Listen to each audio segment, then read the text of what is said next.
السلام عليكم ورحمه الله وبركاته. طلاب حبايبي، طلاب ثالثه اعدادي في كل حته في مصر، طلاب في البدري وبس. النهارده مستر جايب من الجزء الثاني من شرح درس الخصائص الفيزيائيه للتيار الكهربي. يا رب تكون بس اتفرجت على الجزء الاول كويس كده وذاكرت وعرفت تحل الدنيا. الله تابع معايا يا حبيب قلبي. وقفنا المره اللي فاتت عند الجزئيه بتاعت الفولت ميتر اللي هو بتاع قياس الجهد. قلنا ان الحته الحمراء دي بيكون اسمها اللي هو بتاع الحته السوداء الحمراء، يعني المفروض ان هو هنا عاكس. المفروض الحته السوداء دي، الحته الحمراء دي بتكون هي الموجب، والحته السوداء اللي هي السالب. تمام. عندنا بعد كده جوه الدفعه الكهربائيه. قوة الدفعة الكهربائية عن توصيل الفولتميتر بين قطبين المصدر الكهربي في الدائرة الكهربائية المفتوحة، فإن الفولتميتر في هذه الحالة يقيس فرق جهد المصدر الكهربي، وهو ما يسمى بالقوة الدفعة الكهربية لقاف ده الكاف. يعني دلوقتي لو خليت الدائرة مفتوحة وحطيت فولتميتر على التوازي مع البطارية أو القوة اسمها دي قوة الدفعة الكهربية، هقدر اقيس قوة الدفع الكهربائية بتاعتها اللي هي بتاعت المصدر الجهد بتاعي. تمام. او مصدر الكهربي بتاعي. تمام. قال لي قوة الدفع الكهربية او فرق جهد بين طرفي او بين قطبي المصدر الكهربي عندما تكون الدائرة الكهربية مفتوحة لا يمر بها تيار كهربي. تمام. قال لي قوة قياس وحدة قياس قوة الدفع الكهربية هي الفولت. فولت في. طب عند قياس فرق الجهد الكهربي بين نقطتين تكون الدائرة الكهربية مغلقة. قال لي عند قياس فرق قوة الدفع الكهربية للمصدر الكهربي بيكون الدائرة دي مفتوحة. يعني أنا دلوقتي لما أجي أقيس فرق جهد، ركز كده في الحتة دي، لما أجي أقيس فرق جهد بتكون الدائرة دي مغلقة. أما أجي بقيس القوة الدفع الكهربية بتكون الدائرة الكهربائية لازم تكون مفتوحة. قال لي ما معنى القوة الكهربية الدفع الكهربية للبطارية سيارة 12 فولت؟ قلت له مستر لأن فرق الجهد بين قطبي هذه البطارية في الدائرة الكهربائية المفتوحة يساوي 12 فولت. قال لي العلم والتكنولوجيا. قال لي في عندنا اخترعوا جهاز اسمه المحول كوندنسر. قال لي المحول الكهربي ده جهاز يستخدم في رفع أو خفض الجهد الكهربي. يعني دلوقتي الشاحن دلوقتي بتاع التليفون، انت دلوقتي هو بياخد ممكن مثلا وليكن فولت معين. تمام. الفولت اللي ماشي هنا في الشقه 220. لو انت اديته ال 220 هيموت الله يرحمه. فالشاحن ده بيعتبر محول. الباور بانك يعتبر محول، او الشاحن اللي هو بيشحن الباور بانك بقى هو بقى ده المحول. تمام. عشان الاجهزه ما تبصوا كده. قال لي بعض الأجهزة الكهربية زي الغسالة تعمل على فرق جهد ما يتراوح من 110 ل 240 فولت. قال لي وبعضها يعمل على فرق جهد منخفض زي اللابتوبات والتليفونات وشاحن التليفون المحمول. قال لي علل يلتزم الشحن الموبايل استخدام محول كهربي وطول خفض الجهد الكهربي للتيار المستخدم في الحصول على الجهد المناسب لشحن الموبايل. قال لي ثانيا المقاومة ريزيستنت. مقاومة يعني ريزيستنت بالانجلش. المقاومة الكهربية زي مثلا انت وليكن ماشي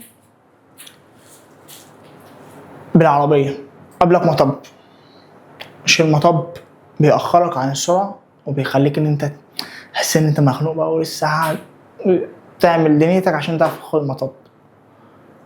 اهو نفس الكلام بقى. دي المقاومة هي ممانعة التي يلقاها التيار الكهربي أثناء سريانه في الموصل. قال لي هي إيه يا مستر المقاومة؟ قال لي هي الممانعة التي يلقاها التيار الكهربي أثناء سريانه في موصل. قال لي وحدة قياسها. قال لي الأوم. قال لي الأجهزة المستخدمة في قياسها هو الأوم ميتر. يعني دلوقتي لما جيت بقيس فرق الجهد كنت بقيسه الفولتميتر، اما لما اجي بقيس بالتيار كنت بقيس الاميتر، اما هنا بقيس بالاوم ميتر. في جهاز مجمع لي كل دول، وبقيس بيه حاجه ثانيه اسمها سرعه المكثف. ده بيبقى اسمه الافوميتر. الافوميتر ده مجمع لي كل حاجه. قال لي انواع. في عندي مقاومه ثابته في عندي مقاومه متغيره. قال لي المقاومه المتغيره دي منتج عليها اسم الريوستات او الزالق. تمام؟ ده بيبقى شكل الريوستات، اما هنا ده بيبقى شكل المقاومه العاديه. قال لي المقاومه المتغيره الريوستات المنزلق. قال لي المقاومه المتغيره في الريوستات هي المقاومه التي يمكن تغيير قيمتها او التحكم في قيمتها كل من شده التيار وفرق الجهد بين الاجزاء المختلفه من الدائره الكهربائيه. قال لي مستر ده شكل الريوستات. قال لي ده سخنه نحاسيه عشان يمر فيها التيار. تمام؟ قال لي وده اسمه الزالق. قال لي ما ده اسمه الملف، ده اللي هي المقاومه او الممانعه التي يلقاها التيار. تمام؟ ودي اسطوانه من البورسلين دي. تمام؟ و A و C و B دول مسامير توصيل. تمام؟ قال لي ازاي بنوصل يا مستر؟ قال لي بيتم توصيل A و B بالدايره الكهربائيه بس. يعني بدخل عند A هنا يطلع لي من عند B هنا. تمام؟ او دخل من عند A بيطلع لي من عند C، وده بيتحكم لي في قيمه التيار وقيمه المقاومه. تمام؟ قال لي يستخدم قال لي الاستخدام او الاهميه. قال لي يوصل في بعض الدوائر الكهربيه مقاومه متغيره للريوستات. قال لي يا مستر للتحكم في شده التيار عشان الاجهزه ما تتحرقش في الدائره الكهربائيه، وبالتالي التحكم في فرق الجهد او الاجزاء المختلفه. قال لي الاساس العلمي. قال لي تتناسب مقاومه الموصل في السلك تناسبا طرديا مع طوله. قال لي يعني ال اللي هو الطول ده تناسب مع المقاومه. قال لي مستر. قال لي تزداد المقاومه بزياده طوله وتقل المقاومه بنقصان الطول. يعني كان في علاقه طرديه ما بين الار اللي هي المقاومه و ال اللي هو الطول.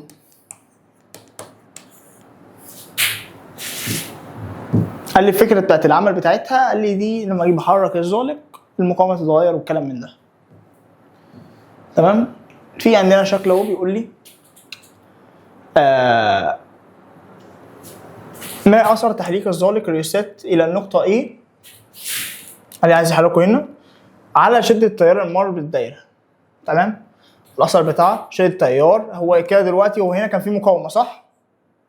فلما تقل المقاومه كل ما يزيد شده التيار. قال لي تزداد. قال لي اكمل عند تحريك الزالق الى النقطه B نقط قيمه المقاومه طبعا هتزداد.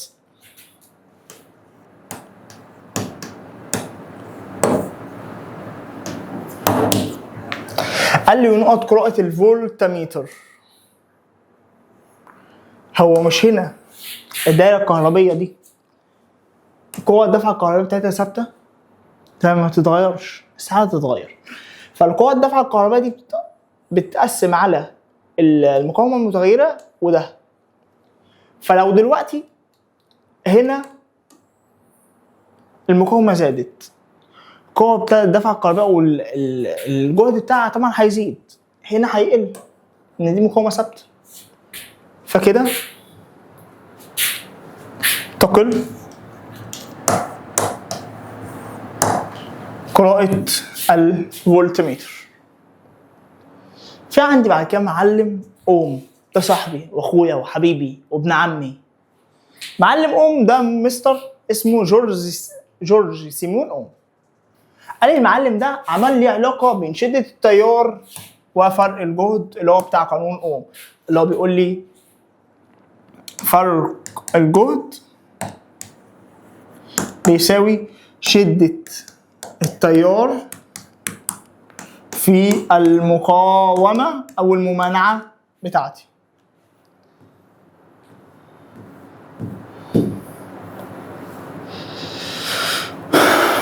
قال لي استنتاج الرياضي للقانون. قال لي ج معناها إن هي هنا فرق الجهد. تمام؟ ج بتساوي م في ت. ج بتساوي م في ت. م اللي هي ايه هنا مستر؟ قلت له اللي هي المقاومة.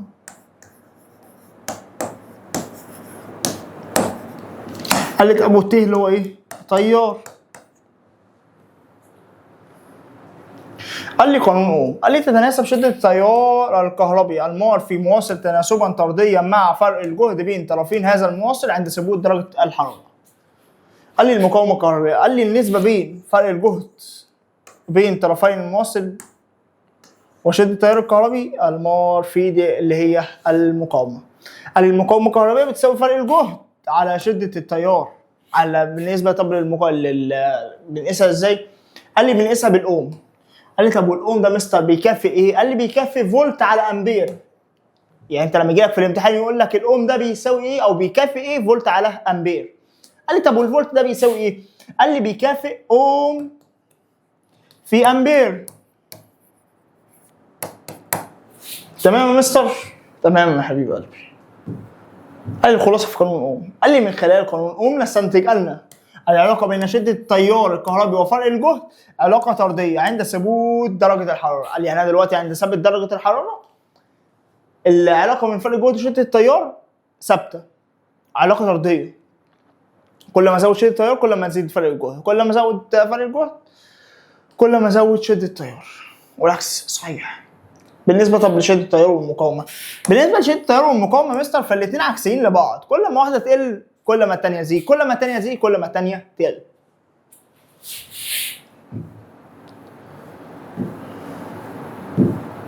نيجي هنا مستر عندنا سؤال كده كويس وبسيط.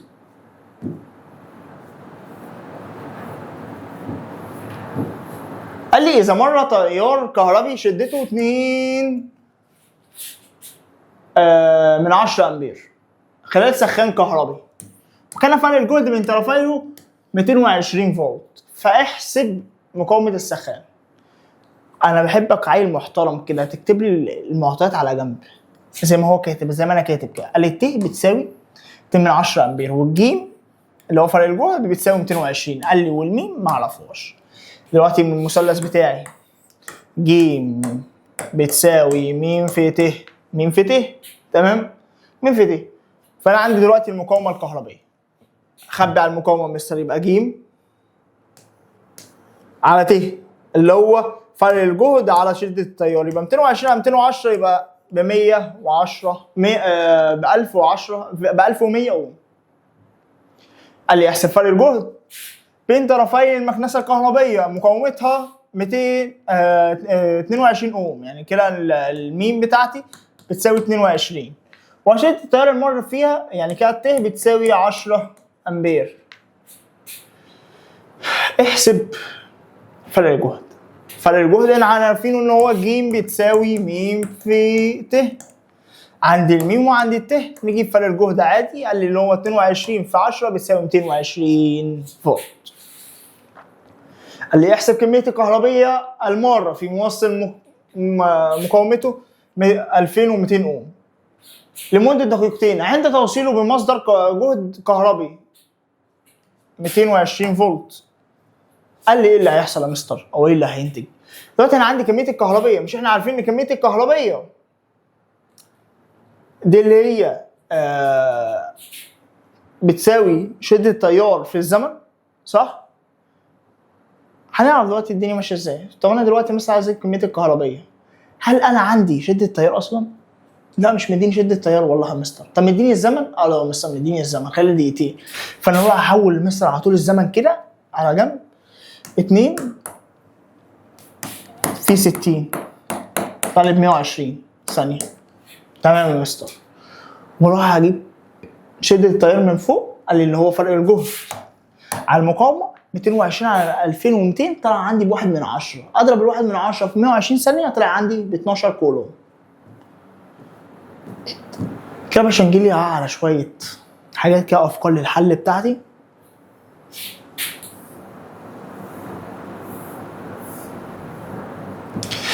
قال لي فكره الحل، قال لي انا عندي دلوقتي الوحدات. قال لي الشغل قال لي الشغل على فرق الجهد ده بيساوي كميه الكهربيه. كميه الكهربيه على الزمن بتساوي شده التيار. يعني دلوقتي هو ممكن مثلا يجيب لي الشغل وفرق الجهد والزمن ويقول لي عايز شده التيار. تمام. وبتكافئ جول على فولت في ثانيه. قال لي الوحده جول لكل كولوم في اوم. جول اللي هو الشغل، كميه الكهربيه اللي هو الكولوم، والمقاومه الكهربيه بتاعتنا. فرق الجهد على كميه او الشغل المبذول على كميه الكهربيه ده اللي هو فرق الجهد بتاعنا على المقاومه بيساوي شده التيار بتاعنا برضه. فرق الجهد على المقاومه ده بيساوي شده التيار في اللي هو الجيم على مين بتساوي شده التيار في الزمن بيساوي برضه كميه الكهربيه. دي فكره حل لسه حلينها. عندي ممكن مثلا يجيب لك الشغل المبذول وعايز فرق الجهد. احنا دلوقتي عارفين ان شده التيار في الزمن ده بيساوي كميه الكهربيه، والشغل المبذول على كميه الكهرباء بيساوي فرق الجهد بتاعنا. قال لي المقاومه الكهربيه في كميه الكهربيه دي بتساوي المقاومه الكهربيه في كميه الكهربيه على الزمن. قال لي هناخد الكميه الكهربيه مع الزمن هتساوي لي شده التيار، وانا عندي المقاومه في شده التيار بتساوي فرق الجهد بتاعنا. هبقى انزل لكم الورقه دي على البيج بتاعت الفيسبوك بتاعتي، وبكده نكون شرحنا الدرس كامل مكمل. عايز اقول لك لو انت مش فاهم اي حاجه ابعت لي على الواتساب، اكيد يعني هرد عليك، عمري ما هبخل على حد. تمام. مش صلي على النبي كده، يلا. وكان الله بالسر عليم. مع السلامه.